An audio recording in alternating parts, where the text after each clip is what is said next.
Tell me something that I don't know that will make a real difference. Tell me something that I don't know, meaning, please, I'd like to hear something that I don't know, and that will make a difference. So every word that I say, you already know. Some of the sentences and concepts, you already know. But the string of sentences and paragraphs together will create a vision that you definitely don't know. And when you walk away with that information, you'll say, now I know something that I didn't know before in a very large and clear manner that will make a real difference in my life.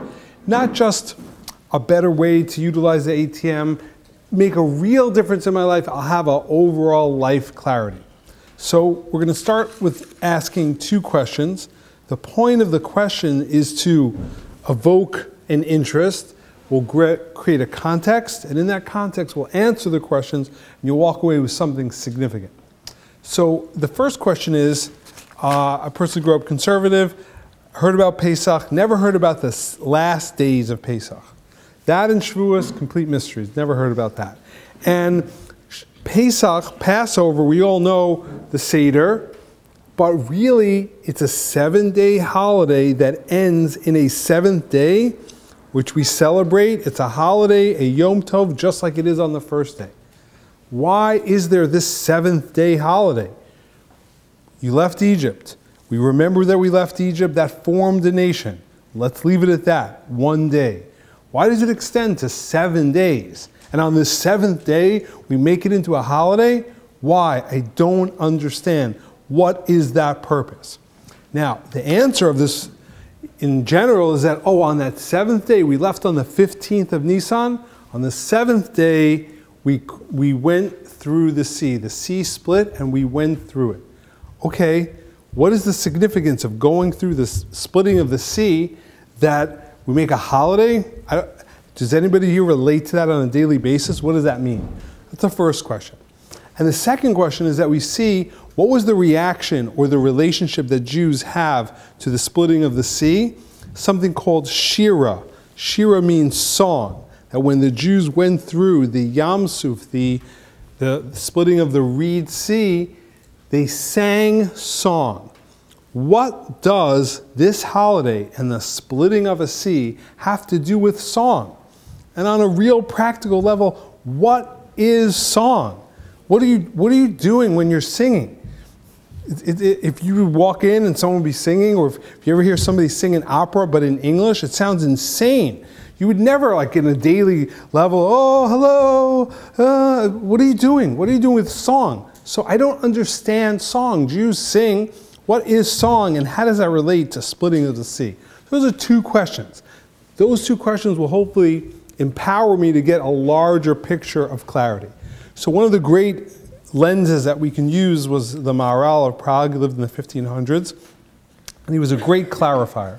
He says the following thing: just like the world was created in a series of 7, in a realm of 7, that in 7 days God created the world, and the end of that creation is called Shabbat, Shabbos, on the Yom HaShvi, on the 7th day.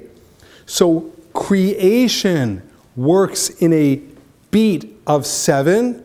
So too when a nation goes through a formation that the Jews left Egypt, it has to work in the beat of 7.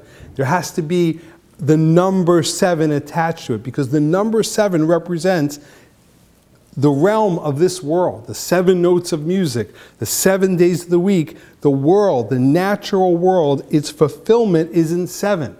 And, says the Maharal, just like by the creation of the world, the shleimus, the fulfillment, how you become whole, is the end.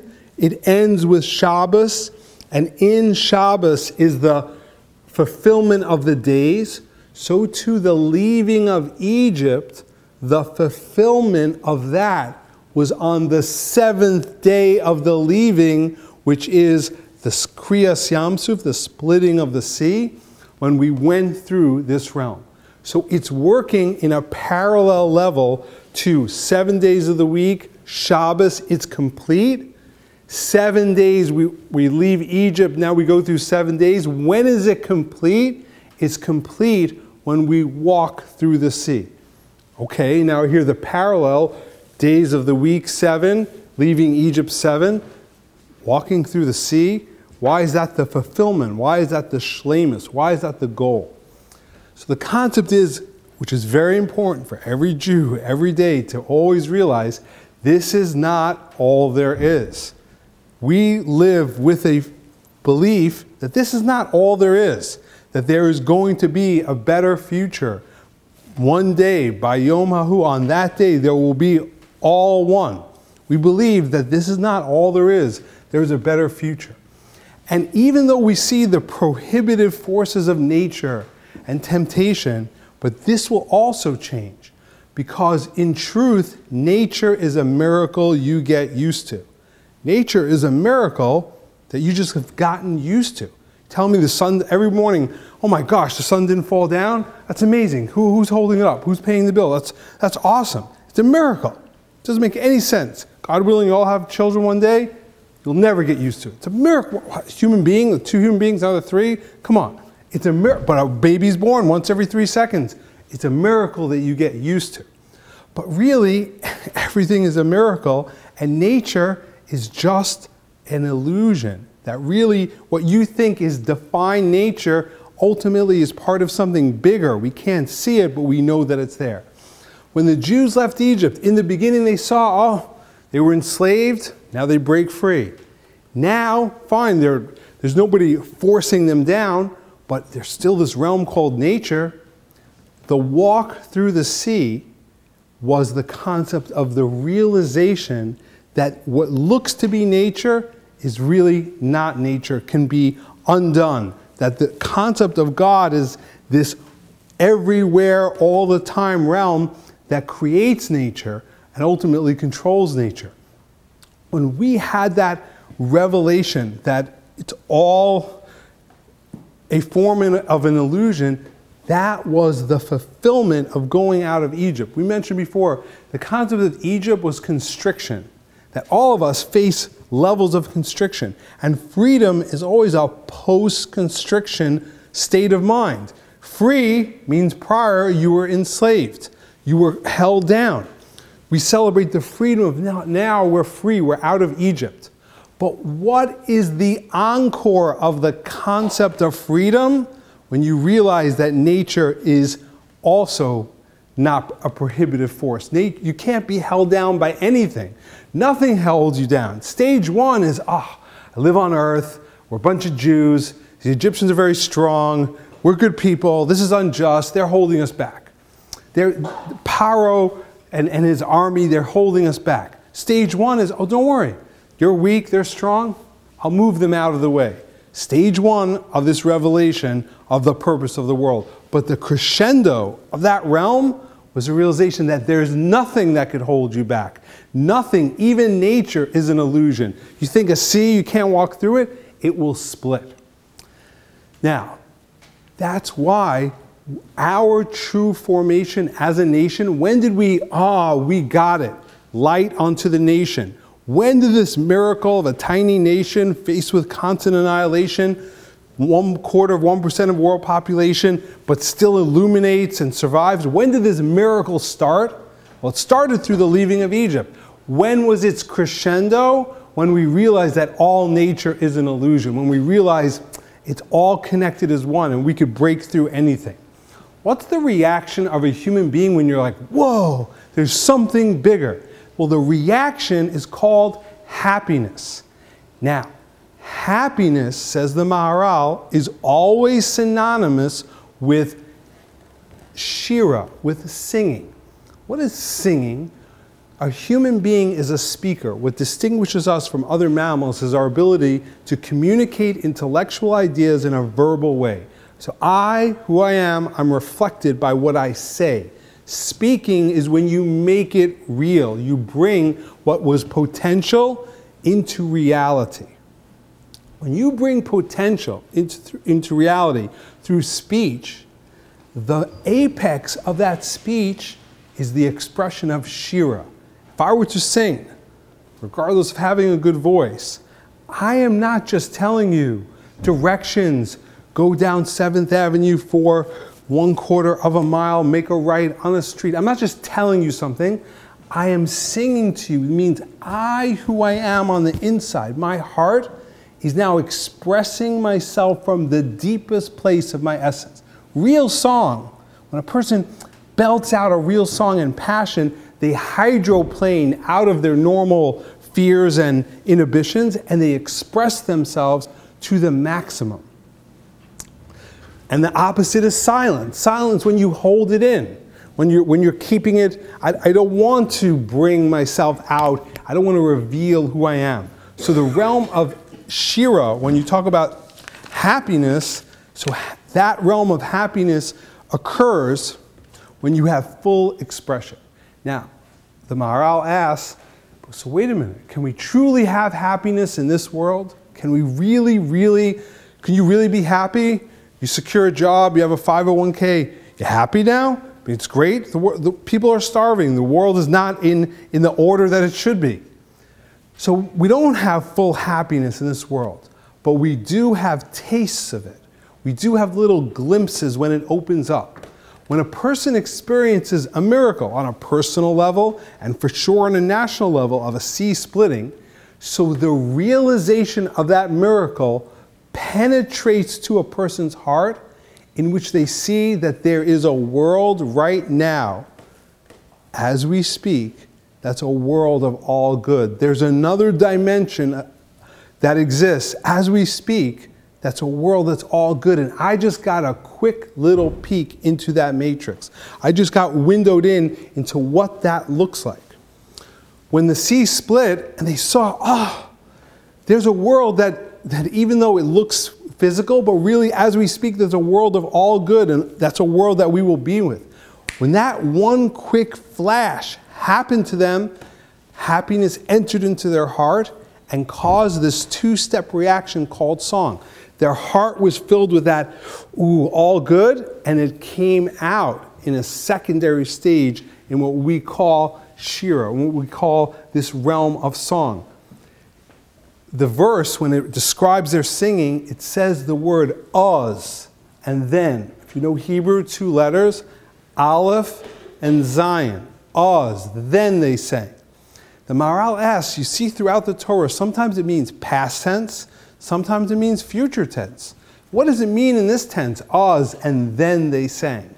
Says the Maharal, an amazing concept, that Oz means in the now, in such a way, in such a flash, that it supersedes time. In other words, that we always struggle, I want to be in the moment. I want to so be in the moment. So normally we're in various moments or observatory moments, but we're never fully in a moment. There's a possibility in all of us to be so laser sharp in the moment to the max that 1 millisecond of experiential life supersedes reality and is beyond time. It hydroplanes to a different dimension. Oz means when you're so deeply connected to a reality that you pop out of this zone. Says the Maharal that you look at the letters. Oz is spelled Aleph, Zayin. Zayin is the number 7, represents the 7 days of creation. Oz is when you take the Aleph, the oneness of the universe, and you put that into the 7 days of creation. It means you pop out of this realm. He brings that the Talmud says that there are 7 notes in music, but when Mashiach comes, when that time period of all good comes, there will be 8. 8 represents above nature, like we spoke about Hanukkah. There are 8 nights of Hanukkah above nature. Oz, when you have the Aleph going into the Zayin, you supersede, you transfer into a zone that's beyond nature. You connect to something that's higher than yourself. And that's the word Yashir. The word Yashir really should have said Sar. Then they sang. Sang would be Sin, Reish, past tense, they sang. The Torah is recording what occurred. They sang. Yashir means future tense. They will sing. What does that mean, they will sing? So step one is, we mentioned the two-step process, which Rashi delineates, that first the happiness goes into your heart, and then from that, in the future, it sings out. And the Talmud tells us that, why is it future? Because the song that the Jews sang when the sea split, that song will be sung at the end of days when Mashiach comes, when this all good realm occurs. So what is it? Is it now? Is it then? Answer is, it's both.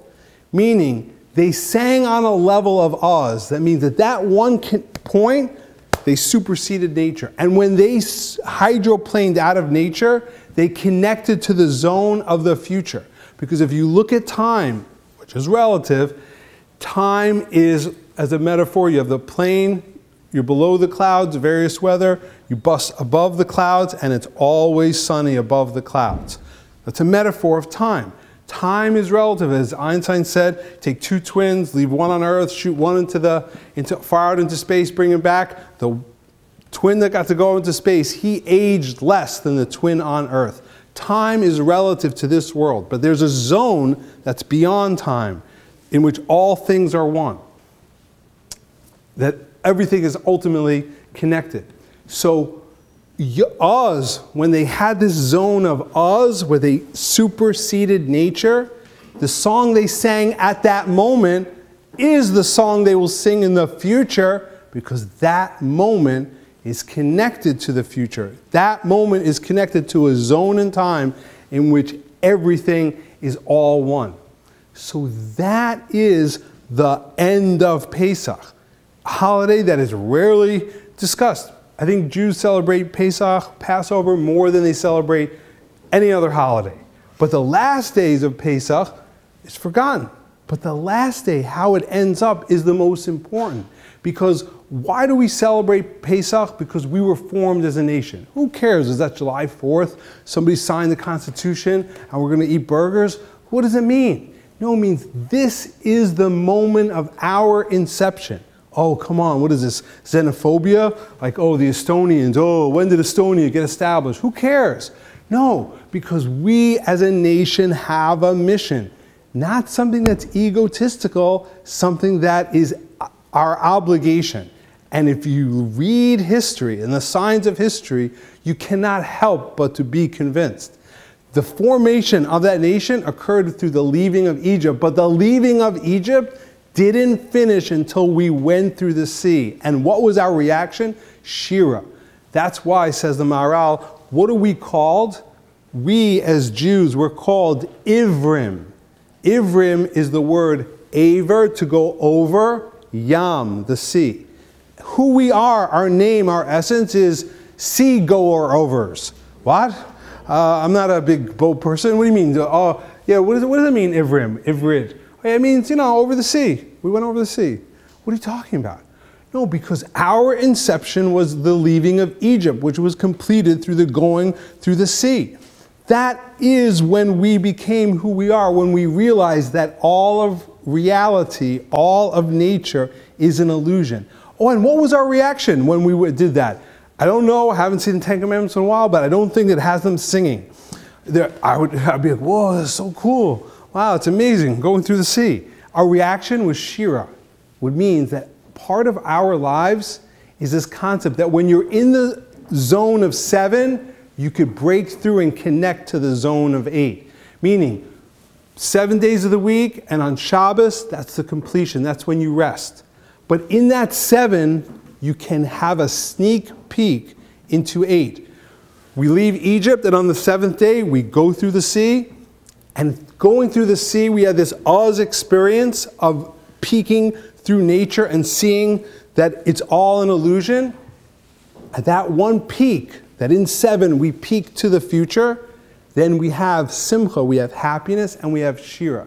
And that explains a very important thing. If you go over a Jewish family's house for Shabbat, okay, hey, very good, oh, Shabbat, we rest. Yeah, we have huge cots all over the place, and we're all just going to get in our pajamas and just sleep all day because it's the day of rest. Actually, when you go to a Jewish person's table for Shabbat, so they sing. Now, if you're not raised with that culture, hey, how's it going? Oh, food is great. Okay, we're just going to sing a little song. Okay, what's going on? Why are you making this noise and banging on a table? I feel a little bit uncomfortable. Why is Shira so part of Shabbos? It's the same thing. Anytime you get to the zone of 7 completion, it gives you a peak, a hydroplane in to a higher zone where it's all one. And how do you do that? You do that through song. I'm not going to embarrass myself, although I wish I had the guts to. Sing. If I would close my eyes and sing and express myself in a way that I don't care what anybody says, I would be hydroplaning in the moment and connecting to something higher than the actual nature that I'm in. When you do that, Shira is not, song is not just, yeah, in the lexicon of Judaism, I would say it's not in the top 10. I'll put in the top 25 of things you need to know. No, it's in the top 10. Part of, oh, you're Jewish? Hey, you know a good niggun? You know a good song? What are you talking about? No good song. Yeah, that's part of being Jewish. Not worry, not anxiety, nothing to do with any of that stuff. It has to do with looking for moments of hydroplaning in 7 where I could see towards a future of 8 and I could have ultimate belief. That's how we became who we are. So going back to like, okay, tell me something that I didn't know and let it be relevant. I think that's something you didn't know. And I think it's relevant because it shows us what's the goal. What is the goal?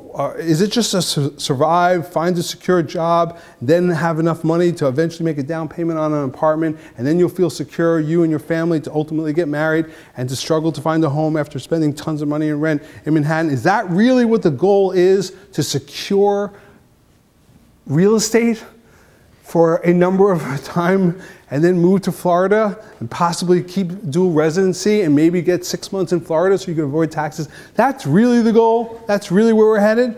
No.